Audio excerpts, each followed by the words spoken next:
أعوذ بالله من الشيطان الرجيم بسم الله الرحمن الرحيم ثم رددناه أسفل سافلين അസ്സലാമു അലൈക്കും വറഹ്മത്തുള്ളാഹി വബറകാതുഹു. സൂറത്ത് അത്തീൻ ആയത്ത് നമ്പർ 6 പറയുന്നു, പിന്നെ നാം അവനെ അധമരിൽ അധമനാക്കി മാറ്റുന്നു. ഇതിൻ്റെ വിശദീകരണത്തിൽ ഹദ്റത്ത് ഖലീഫത്തുൽ മസീഹ് സാനി റളിയല്ലാഹു അൻഹു തുടർന്ന് പറയുന്നു, ഈ ആയത്തിന് രണ്ട് വിധത്തിൽ അർത്ഥങ്ങളുണ്ട്.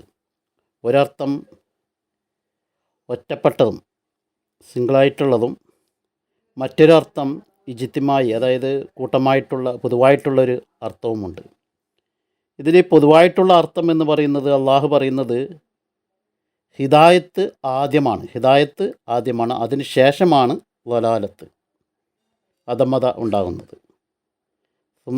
ലഖദ് ഖലഖ്നൽ ഇൻസാന ഫി അഹ്സനി തഖ്വീം സുമ്മ റദദ്നാഹു അസ്ഫല സാഫിലീൻ.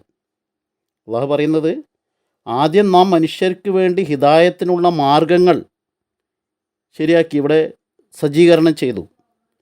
പിന്നീട് അവൻ വഴികേടിലായി, വലാലത്തിലായി, വഴിപിഴച്ചു പോയി. ഇത് തന്നെയാണ് ഹുസൂർ പറയാണ്, ഇത് തന്നെയാണ് ഇസ്ലാമും പരിണാമവാദികളും തമ്മിലുള്ള അഭിപ്രായ വ്യത്യാസം. പരിണാമവാദികൾ ആദ്യം വലാലത്തും പിന്നീട് പുരോഗതി പ്രാപിച്ച് അഭിവൃദ്ധി കൈവരിച്ചു എന്നാണ് പരിണാമവാദികൾ പറയുന്നത്.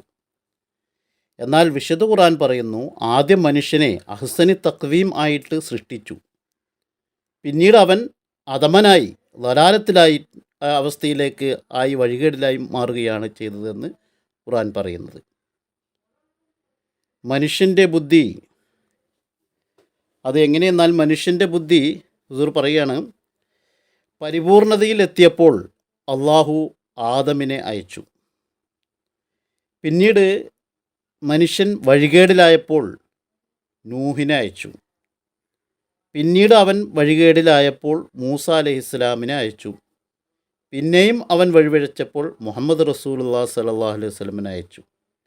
അതായത് ആരംഭം അഹ്സനി തഖ്വീമിൻ്റെ മാതൃകയിൽ ആയിരുന്നു, പിന്നീട് അവർ വഴികേടിലായി പോവുകയാണ് ഉണ്ടായത്. അപ്പോൾ അവരുടെ ഈ സിദ്ധാന്തം, ഈ പരിണാമവാദികൾ, അപ്പോൾ ഈ പരിണാമവാദികളുടെ ഈ സിദ്ധാന്തം അത് തികച്ചും തെറ്റാണ് എന്നാണ് ഹുസൂർ പറയുന്നത്. പിന്നെ ഹുസൂർ പറയുന്നു, ഈ ഒരു തരത്തിൽ പരിണാമം ശരിയാണ്. അതായത് ആദ്യം തീൻ, പിന്നെ സൈത്തൂൻ, പിന്നെ തൂർ, പിന്നെ ബലദുൽ അമീൻ. അതായത് നന്മയുടെ കാര്യത്തിൽ ഒരു നന്മയേക്കാൾ അടുത്ത നന്മ വർദ്ധിച്ചു വന്നു, അതുപോലെ തന്നെ ആ ഒരു രീതിയിൽ വർദ്ധിച്ച് ഉന്നതിയിലേക്ക് വന്നു എന്നുള്ള ആ രീതിയിലുള്ള ഒരു പരിണാമം നടന്നിട്ടുണ്ട് എന്ന് ഹുസൂർ പറയുന്നു. അത് ശരി തന്നെയാണെന്ന് ഹുസൂർ പറയുന്നു. ആദ്യത്തേതിനേക്കാൾ നന്മ വളർച്ച പ്രാപിച്ച്. അതല്ലാതെ ആദ്യം മനുഷ്യൻ വലാലത്തിലായിരുന്നു, അല്ലെങ്കിൽ അധമതയിലായിരുന്നു എന്നും പിന്നീട് മനുഷ്യൻ പുരോഗതി പ്രാപിച്ച് നന്മയിലേക്ക് വന്നു എന്ന് പറയുന്നത് ശരിയല്ല എന്ന് ഹുസൂർ പറയുന്നത്. അത് തെറ്റാണ്. അതായത് ഈയൊരു പരിണാമം അത് ശരിയാണ്. അതായത് ആദ്യം തീൻ, അതായത് അത്തിമരത്തിൻ്റെ പ്രകടനമാണ്, പിന്നീട് മുന്നുള്ള ആയത്തുകൾ പറഞ്ഞിട്ടുള്ളതാണ്.